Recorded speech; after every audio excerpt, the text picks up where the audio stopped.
What's up, guys? How are we doing? Welcome back to another video. In this video, I'm going to be talking about a concept that I think is really important in today's day and age, 2020. We all have resolutions. We all have objectives. And I think a really big part of what is happening in 2020 revolves around conversation, communication, okay? And stemming from this concept, we have another concept, which is the opposite, in that isolation. Okay, and so in this video, I want to explore whether or not isolation is good. Now, I want to delve into this. I did a bit of research. I'm no expert myself, but I'm fascinated by the topic. So I just want to share with you guys something that I found, online regarding the concept of isolation. So first of all, let's start by defining what isolation is. Okay, so why do people feel alone? Okay, so isolation is the experience of being separated from others. It may result from being physically separated from others, such as when a person lives in a remote area. Isolation can also result from being emotionally removed from a community. Isolation can also be split into social isolation and emotional isolation. Okay, social isolation is where you face an absence of social relationships. Okay, so it is distinct from solitude, which is simply the state of being alone. Social isolation can occur in solitude or in the vicinity of others. It's the state of feeling alone when you're not alone, which is a really interesting concept to look at, okay? Why do I keep saying okay? I'm sorry for saying okay. But have you ever been in a friend group and you feel like you don't belong, you don't share the same interests as these guys or girls, and you just feel alone, like you feel isolated from the conversation, from your friend group. And this is the idea of what social isolation is. You don't have to be alone or solitude in a solitary situation where you're just alone in your room. Solitude can take place even in social situations, which is crazy to think about, because usually when people are talking with friends or they have their own friend group, you would expect them to be happy or, sharing emotion and talking with each other. So it's this really important idea that I really want to stress in 2020, not only for myself, but also for anyone, is just that, you can have a person in a friend group who is in this friend group, but can still feel alone, which is a horrible feeling, okay? And so I think if we sense that, if we find ourselves in a friend group where we have this person where we see he doesn't talk much, or he sort of closes himself out of the conversation, or does any of these things, try and sort of lure him in the conversation somehow. Ask him questions, bring him in, because the state of being socially isolated is, I think, a terrible state. It happens to me sometimes where I'm in a social situation where I don't feel like I vibe with anyone there. And I just sort of wait. In my head, I'm ticking the seconds. I'm okay, I'm going to leave soon. I'm going to leave soon. I'm going to leave soon. Terrible feeling. Lure them into the conversation. Anyway, that's social isolation, the first branch of the isolation concept in general. Second is emotional isolation. Emotional isolation is when someone is unable or unwilling to share their emotions with others. Someone may be reluctant to discuss anything but the most superficial matters. Emotional isolation is that concept that can be linked to trust issues. Emotional isolation is different, and I feel like I resonate a lot with this emotional isolation in the sense that I don't like to talk about my feelings with other people, because I'm that type of guy where there's two types of people. The people that, a thought comes into their head or they feel a certain way and they say it, straight up. And bless them, that's the right way to do it. Yo, I don't like the fact that you did this, or I don't like what you told me the other day. Boom, say it straight up. Me, I'm someone who just holds it in. Because I don't like I don't like negative interaction. Yo, dude, it's uncomfortable for me. Yo, dude, don't say that. I don't like it. I don't like to have that conversation. It's a conversation that I have to have, and I'll explain why. Because the people that usually hold themselves, hold everything in, they're going to get to a point where it's that tension is going to build up. It's like getting a little snowball and you chuck it down a hill. okay? And it's just going to leverage like bah, bah, bah, bah, bah, getting bigger, bigger, bigger, bigger, bigger, to the point where this snowball could potentially, whatever it hits, it could damage, okay? And that's the same idea with emotions, because you start, and these emotions could be very small, like, oh, I don't like the fact that he called me this word, and you keep it in, you don't tell him.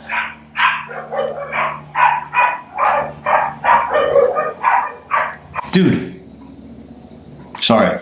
It's like maybe that one time someone said something that called you something that you didn't like and you didn't tell them, or that one time someone did anything to you, said anything to you, treated you in any way that you didn't like, addressed you in any way that you didn't like, you don't tell them.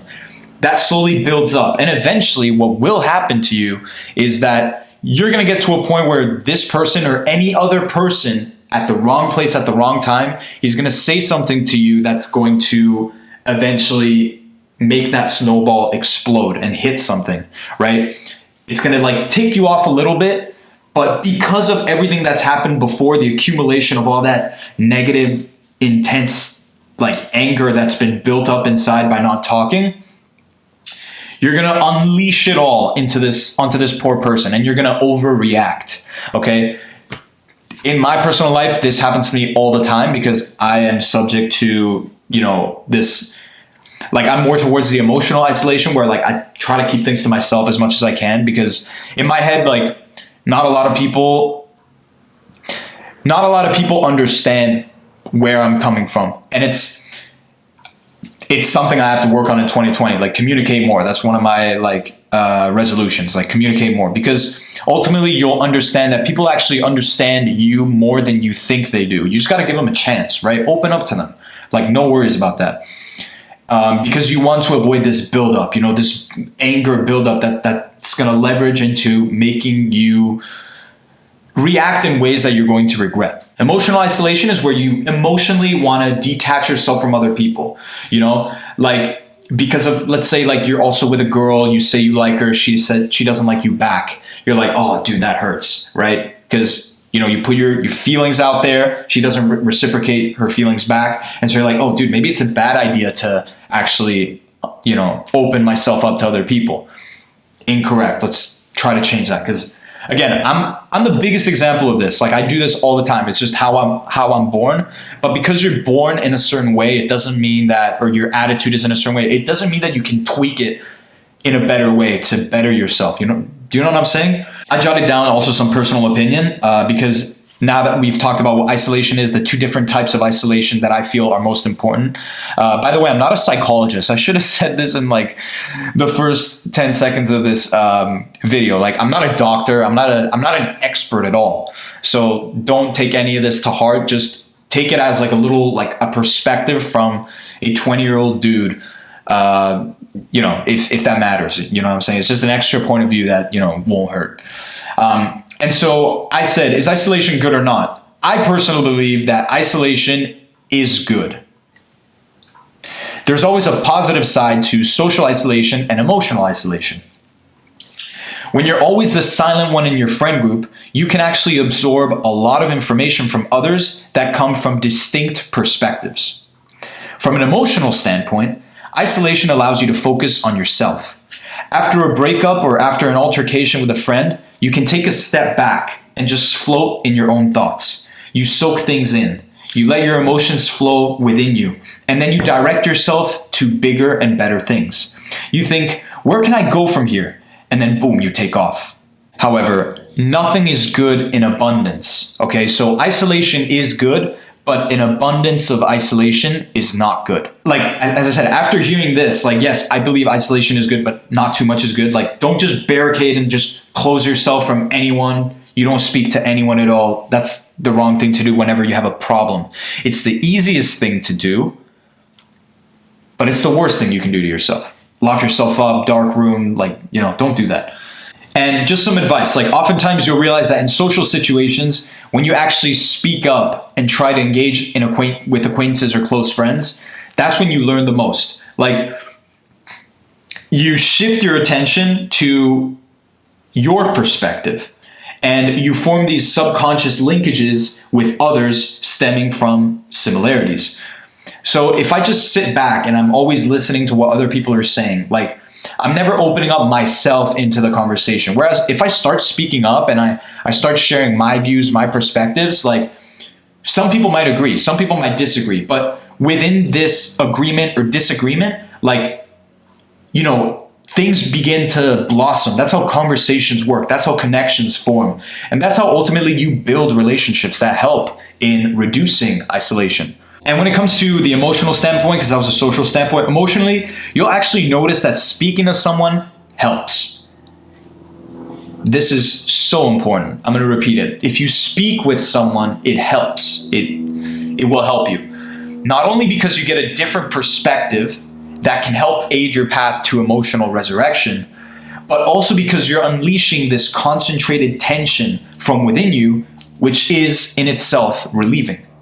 So just this, like, why did I make this video in the start of 2020? I just feel like we are becoming a lot more isolated in society. Like we're putting these fake masks to try and fit into groups we don't even care about fitting in.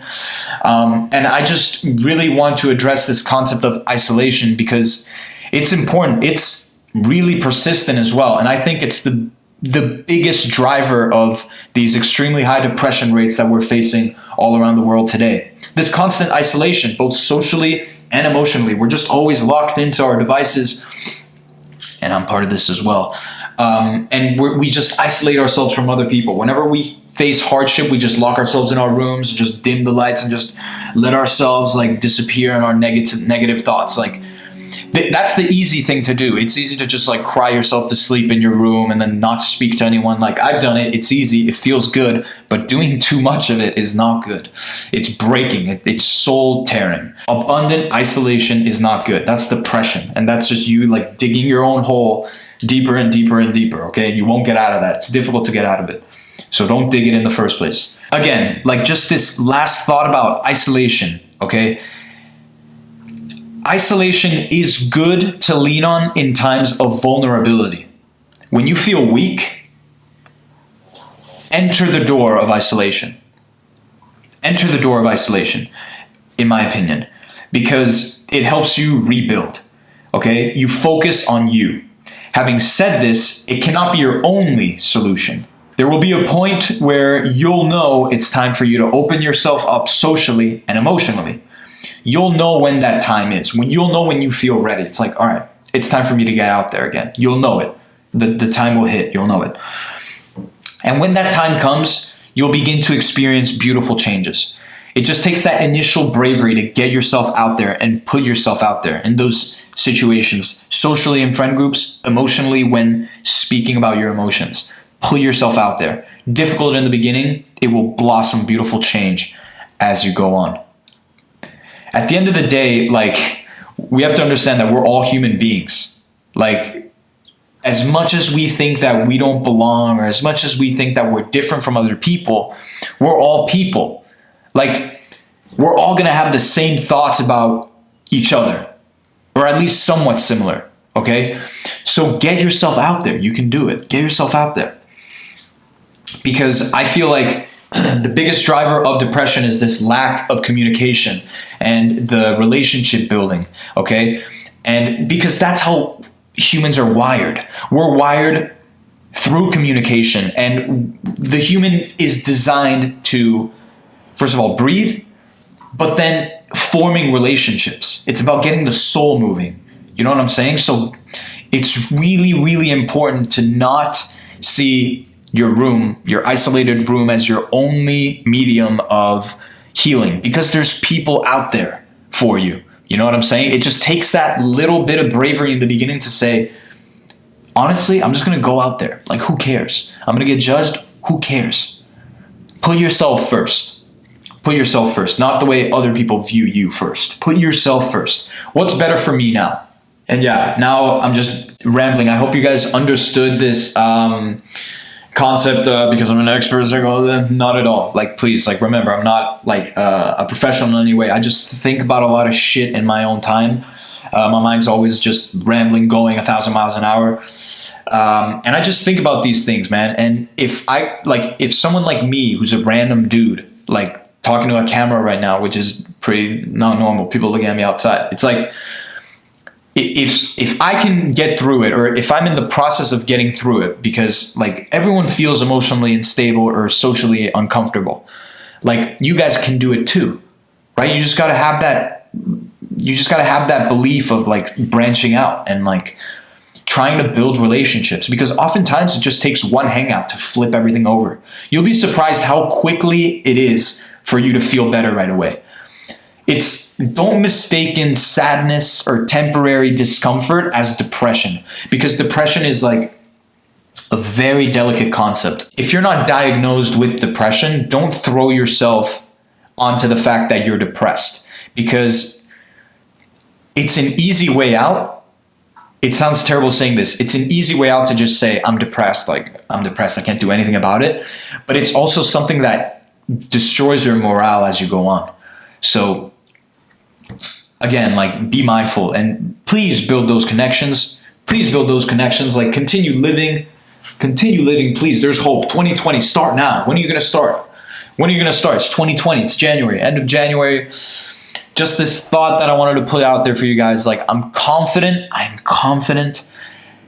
that in 2020, all of us can begin to be more social, more trusting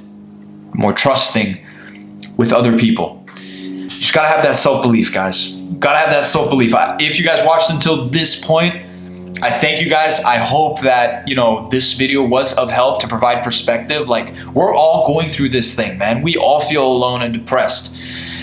But it's about how we get, how we move on from that. You know what I'm saying? Like, okay, cool. I feel like shit now, but how do I, rebuild my life? How do I rebrand my company? You're your own boss. You know what I'm saying? It's your choice, right?